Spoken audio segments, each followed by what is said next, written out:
Trust की ओर से रामलला की प्राण प्रतिष्ठा की दूसरी वर्षगांठ मनाई जा रही है और धार्मिक अनुष्ठान में शामिल होने के लिए रक्षा मंत्री राजनाथ सिंह सीएम योगी राम जन्मभूमि परिसर पहुंचने वाले हैं।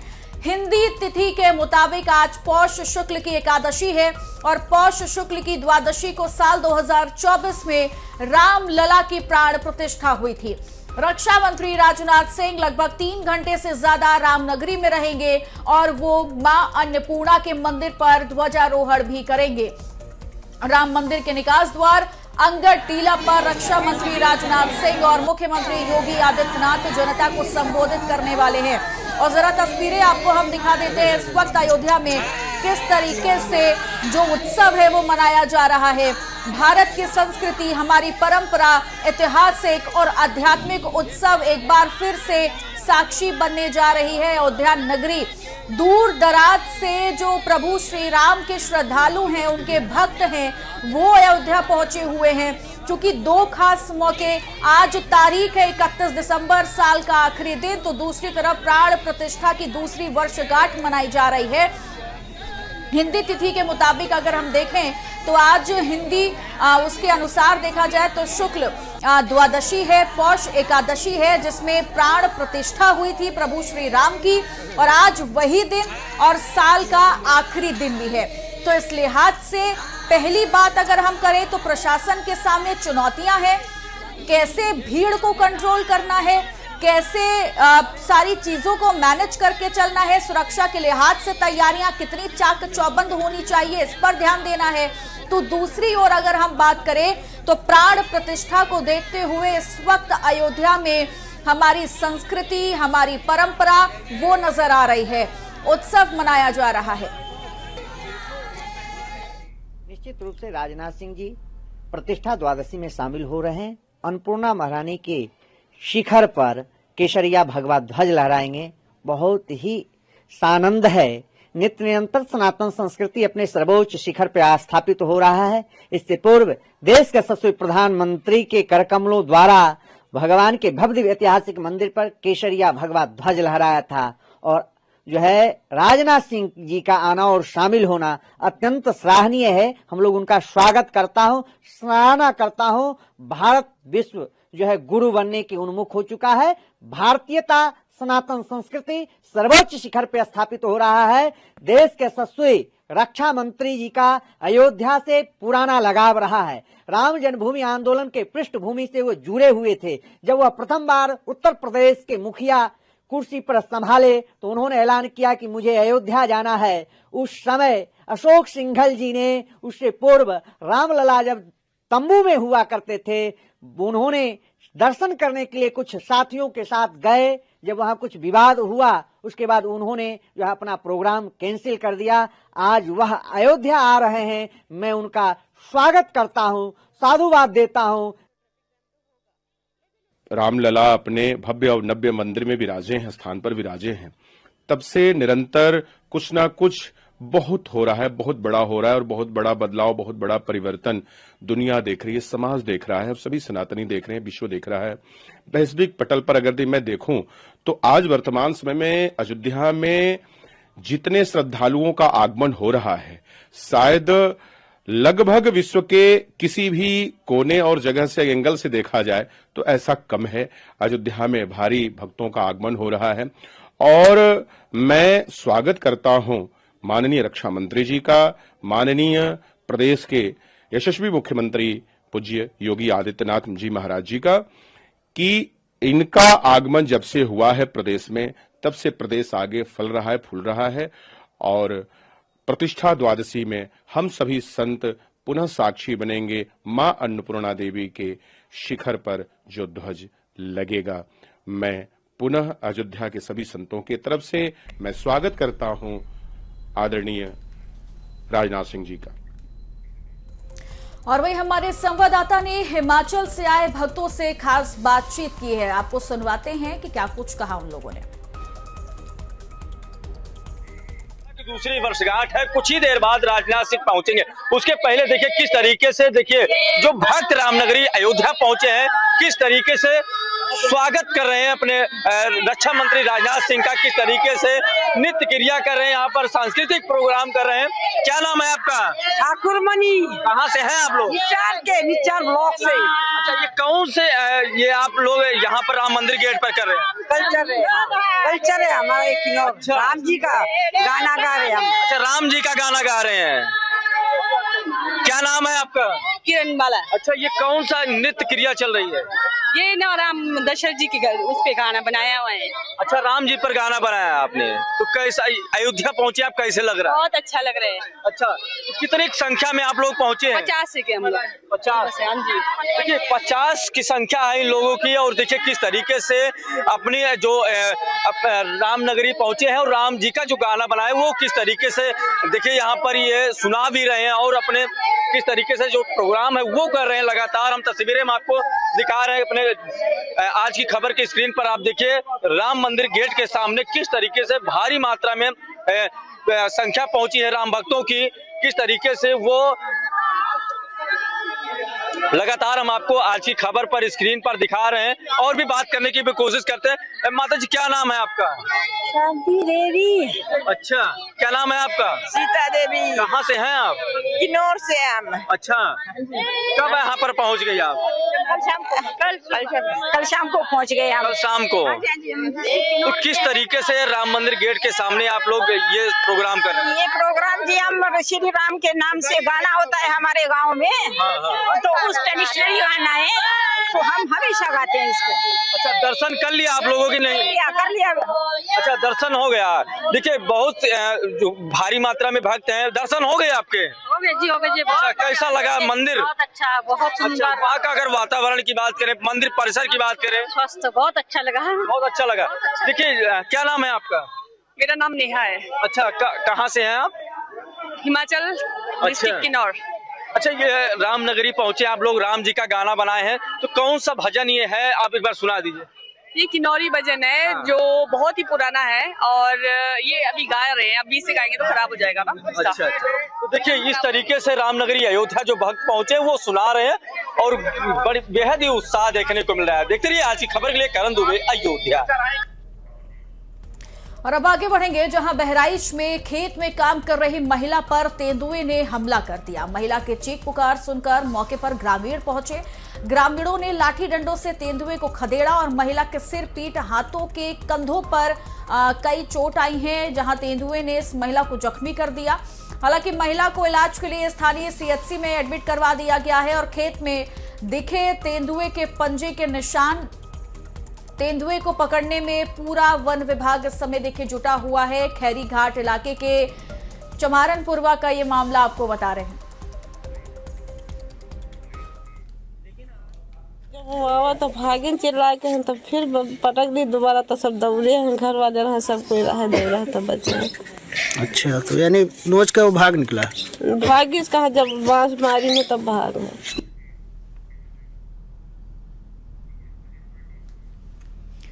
तो ये बहराइच का मामला आपको बता रहे हैं, जहां एक तेंदुए ने महिला पर हमला कर दिया, और जो कि ये महिला खेत में काम कर रही थी, और वहीं अचानक से तेंदुआ घात लगाकर बैठा हुआ था, और अचानक से इस महिला पर हमला कर देता है, जिसकी वजह से महिला के सिर में, पीठ में और कंधों में काफी चोट आई है। और हालांकि इस महिला को फौरन इलाज के लिए स्थानीय सीएचसी ले जाया गया, जहां पर अभी उनका इलाज किया गया है। और बताया जा रहा है कि जैसे ही तेंदुए की खबर लगी तो पूरे गांव में इस वक्त दहशत का माहौल बना हुआ है। हालांकि जब ये महिला खेत में काम कर रही थी तो तेंदुए ने हमला कर दिया, जिसके बाद महिला के चीख पुकार सुनकर पूरे ग्रामीण जो है, पूरे गाँव के लोग जो थे वो वहां पहुंच गए थे। और हमारे सहयोगी अजय शर्मा हमारे साथ जुड़ गए हैं तमाम जानकारी के साथ। अजय, एक बार फिर से तेंदुए ने हमला किया महिला पर, ये कितने तेंदुए हैं और किस तरीके से वन विभाग जो है वो तैयारी कर रहा है इस तेंदुए को पकड़ने के लिए, क्या अपडेट अभी? निश्चित तौर से बहराइच आदमखोर जानवरों से करा रहा है। पूरी तरीके से बहराइच में जंगली जानवर इस समय ग्रामीण इलाकों में प्रवेश कर चुके हैं, चाहे भेड़िए के आतंक की बात करें या तेंदुए की आतंक। बहराइच में तमाम क्षेत्रों में अब भेड़िए के साथ साथ तेंदुओं ने भी दस्तक दे दी है। तेंदुए ने कई लोगों पर हमला किया है, काफी लोग यहां घायल हुए हैं। हालांकि सरकार ने अभी वन्य जीव के हमले को लेकर के बहराइच के डीएफओ राम सिंह यादव को यहां से लखनऊ सम्मत कर दिया है, यानी बहराइच से हटा दिया है। यह सरकार ने माना है कि जो डीएफओ है बहराइच से हैं, उनके कार्यकाल के अंदर बड़े पैमानों पर यहां आदमखोर जानवरों ने आतंक मचाया और उसके बाद यहां पर लोगों को निशाना बनाया। काफी लोगों की मौतों की बात सरकार चेती है और डीएफओ बहराइच को लखनऊ सम्मत कर दिया गया है। यहां पर दूसरे डीएफओ की तैनाती कर दी गई है, लेकिन बहराइच में जो आदमखोर तेंदुए भी हैं वो अब आतंक मचाना शुरू कर दिए हैं। अभी खैरी घाट क्षेत्र के चमारनपुरवा इलाके के अंदर उसने जिस तरीके से महिला पर आक्रामक हमला किया, उसे निश्चित तौर से मारकर खा जाता।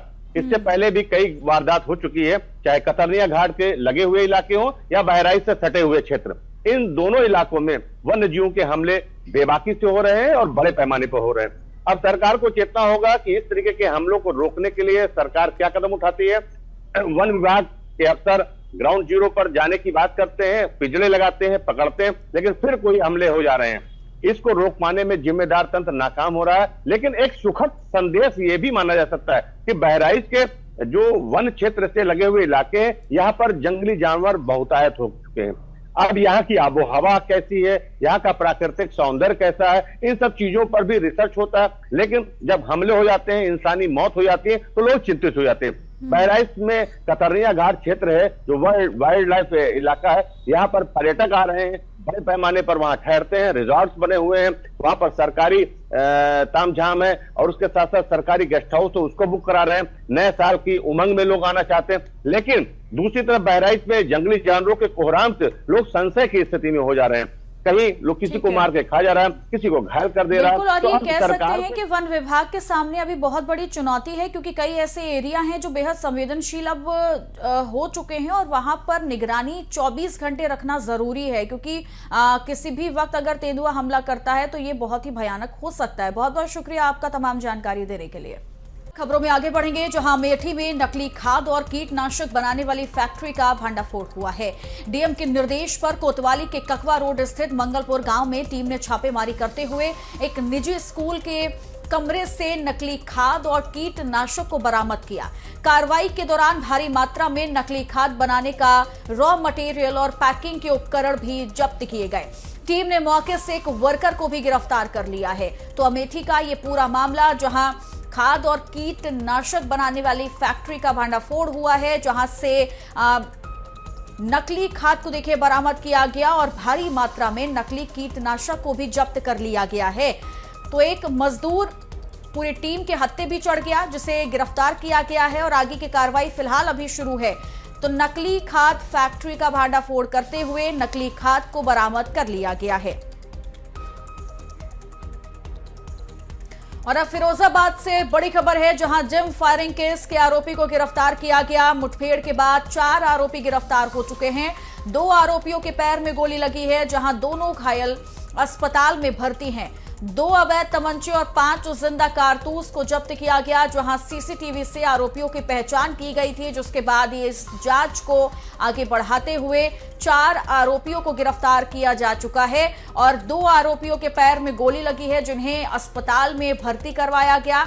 हालांकि इन आरोपियों के पास से 2 अवैध तमंचा और 5 जिंदा कारतूस बरामद कर लिए गए हैं। थाना सिकोहाबाद पर आकाश यादव ने एक शिकायती प्राप्त पत्र दिया था, जिसमें उनके द्वारा बताया गया कि उनके जो जिम चलाते स्टेशन रोड पे अभिषेक यादव कुछ लड़कों के साथ उनके जिम पर फायरिंग किया गया, पथराव किया गया। इस पर तत्काल उनके तहरीर पर अभियोग पंजीकृत किया गया। सूचना धारा अभियोग पंजीकृत कर थाना सिकोहाबाद द्वारा टीम गठित कर और इसमें आरोपी की तलाश की जा रही थी, जिसमें सीसीटीवी फुटेज के आधार पर अभिषेक यादव के अतिरिक्त 3 अन्य प्रकाश में हैं, उनकी तलाश लगातार की जा रही थी। आज मुखबिर की सूचना प्राप्त हुई कि 31/12/2025 को कि ये लोग छीछामाई टोल पे अन्य घटना कारित करने के उद्देश्य आ रहे हैं। तत्काल थाना पुलिस द्वारा इसमें घेराबंदी कर इनकी चेकिंग अभियान की जा रही थी। चेकिंग अभियान के दौरान पुलिस को आते देख पुलिस पार्टी में इनको रोकने का प्रयास किया, जिसके इन्होंने पुलिस पार्टी में फायरिंग कर दिया, जिसमें पुलिस पार्टी द्वारा भी आत्मरक्षा में फायर किया गया, जिसमें 2 आरोपी को उनके पैर में गोली लगी, जिन्होंने घायल आरोपी ने अपना नाम अभिषेक और सौरभ बताया। और इसी खबर पर तमाम जानकारी देने के लिए हमारे सहयोगी विष्णु कुमार हमारे साथ जुड़ गए हैं। विष्णु, जिम फायरिंग केस में सभी आरोपी गिरफ्तार हो चुके हैं? जी, जैसे मैं बता दूं चित्रा कि जिस तरीके से ये मुठभेड़ की कार्रवाई हुई है, इन 4 अपराधी थे। इन 4 अपराधियों ने एक शुक्राबाद में स्टेशन रोड है जिस पर जिम संचालक के यहां पर फायरिंग की थी, जिसमें पुलिस ने तत्काल मुकदमा दर्ज करते हुए इन आरोपियों की तलाश शुरू कर दी थी, जिसमें एसओजी टीम, सर्विलांस की टीम दोनों काम कर रही थी। मुखबिर की सूचना पर आज एसओजी टीम और थाना शुक्राबाद की पुलिस ने इनकी घेराबंदी की और जिसमें 4 आरोपी पुलिस की गिरफ्त में आए, जिनमें 2 आरोपियों के पैर में गोली लगी है। सौरभ और अभिषेक दोनों घायल हुए, इनका उपचार चल रहा है। अगर फिरोजाबाद पुलिस की अगर बात कर ली जाए कि फिरोजाबाद पुलिस ने अभी तक अपराधियों में, अगर पूरे साल की बात की जाए तो 2 से 10 अपराधियों के साथ मुठभेड़ की है और उन्हें सबूत जुटाकर जेल भी भेजा है। जी ठीक है, इन जिन आरोपियों को गिरफ्तार किया गया है, क्या इसके अलावा भी इन पर कई मुकदमे दर्ज थे? चूंकि आरोपी जो ये पकड़े गए हैं वो बदमाश प्रवृत्ति के रहे हैं, तो ऐसे में ये निश्चित तौर पर माना जा सकता है कि कई और मुकदमे इन पर दर्ज हो सकते हैं। देखिए, ये जिस तरीके से ये अपराधी थे, इन्होंने पहले भी कहीं एक वारदात को अंजाम दिया था जिसमें इन पर मुकदमा भी चल रहा था और ये 4 आरोपी आगरा के रहने वाले हैं। पुलिस ने इनके जब मुठभेड़ के दौरान इनसे पूछताछ की तो इनके पास अवैध असला भी बरामद हुए हैं, कारतूस भी बरामद हुए हैं। ये कहीं ना कहीं ये सातिर किस्म के अपराधी थे जो कि पुलिस इन्हें पहले भी तलाश कर रही थी और जिसके बाद आज ये मुठभेड़ के दौरान 4 गिरफ्तार हुए हैं। जी ठीक है, बहुत बहुत शुक्रिया आपका विष्णु तमाम जानकारी के लिए। और इस बीच आजमगढ़ से बड़ी खबर है, जहां कोडीन कफ सिरप मामले में इनाम घोषित कर दिया गया है। फरार हिस्ट्री शीटर विकेंद्र सिंह पर 25,000 का इनाम घोषित कर दिया गया है। आरोपी पर हत्या की कोशिश, गैंगस्टर के साथ 12 मुकदमे दर्ज हैं। दीदारगंज थाना क्षेत्र के जेठहरी गांव का ये आरोपी है, जिस पर इनाम घोषित करते हुए 25,000 का इनाम घोषित किया गया है और ये पूरा मामला कोडीन कफ सिरप से जुड़ा हुआ है। ये हिस्ट्री शीटर विकेंद्र सिंह फिलहाल अभी फरार है और इसको ढूंढने की कोशिश लगातार की जा रही है। हालांकि अब इस पर 25,000 का इनाम भी घोषित कर दिया गया है और इस आरोपी विकेंद्र सिंह पर देखिए हत्या की कोशिश, गैंगस्टर समेत 12 मुकदमे पहले से ही दर्ज हैं। थाना दीदारगंज के अंतर्गत कोडन कफ सिरप मामले में एक अभियोग पंजीकृत किया गया था, जिसमें औषधि निरीक्षक की तहरीर पर सुसंगत धाराओं में अभियोग पंजीकृत किया गया था विपिंद्र सिंह के ऊपर। विपिंद्र सिंह लगातार फरार चल रहे हैं, उनके ऊपर पुलिस अधीक्षक महोदय द्वारा 25,000 का इनाम घोषित किया गया है। विवेचना के क्रम में अग्रिम कार्रवाई की जा रही है, जल्द से जल्द उसकी गिरफ्तारी की जाएगी। सर, इस मामले में इस तरह से संलिप्त था? देखिए, उसके नाम से एएस फार्मा फर्म रजिस्टर्ड थी और सारी जो ट्रांजैक्शन है उसी के नाम से हुई हैं। इसके अलावा उनके अन्य लिंक जो भी सहयोगी रहे हैं उन सबको हम लोग विवेचना क्रम में तलाश कर रहे हैं। जो भी तथ्य आगे प्रकाश में आएंगे उनके अंदर उनकी गिरफ्तारी के लिए कौन कौन से टीम गठित किए गए हैं? उनकी गिरफ्तारी के लिए कई टीमें गठित की गई हैं। 3 टीमें लगातार काम कर रही हैं।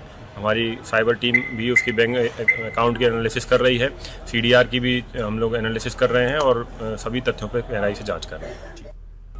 रायबरेली में नए साल के स्वागत को लेकर होने जा रहे जश्न को लेकर पुलिस काफी एक्शन मोड में है।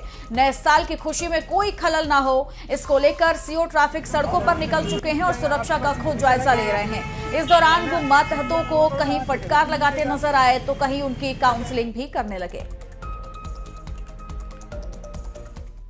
ये सिविल लाइन चौराहे के पास में जितने भी वेंडर्स हैं, इन्होंने अपनी जो ठेले हैं वो एकदम सड़क से सटा के रखे हुए थे। इनको पीछे कराया जाता है ताकि जब भी कोई दुकानदार इनके पास खरीदने के लिए आता है तो वो क्या करता है, सड़क पे अपनी गाड़ी खड़ी कर लेता है, जिसकी वजह से जाम का सामना भी करना पड़ता है और उसके अलावा जो है वो अपनी गाड़ियों को सड़क पर पार्क कर देते हैं।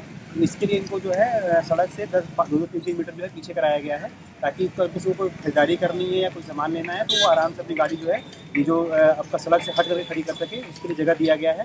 साथ में ही जो हमारे जो ई रिक्शा वाले हैं जो मेन चौराहे पर ला करके जो है वो अपनी गाड़ियों को लगा देते हैं, उनके खिलाफ भी अभियान चलाया गया था कि चौराहे से उनको बताया गया है कि वो कम से कम जो है 20-30 मीटर की गैप दे करके वो अपनी गाड़ियों को खड़ी करें ताकि जो चौराहा है वो ब्लॉक ना हो, वहाँ जो आवागमन है पब्लिक को किसी तरह का असुविधा का सामना न करना। आगरा में नए साल के जश्न को लेकर सुरक्षा तगड़ी है। ISBT बस अड्डे पर सघन चेकिंग अभियान चलाया गया और इस दौरान डॉग स्क्वाड की टीम मौके पर मौजूद रही। इसके साथ ही ट्रांसपोर्ट नगर में भी सुरक्षा के कड़े इंतजाम किए गए हैं।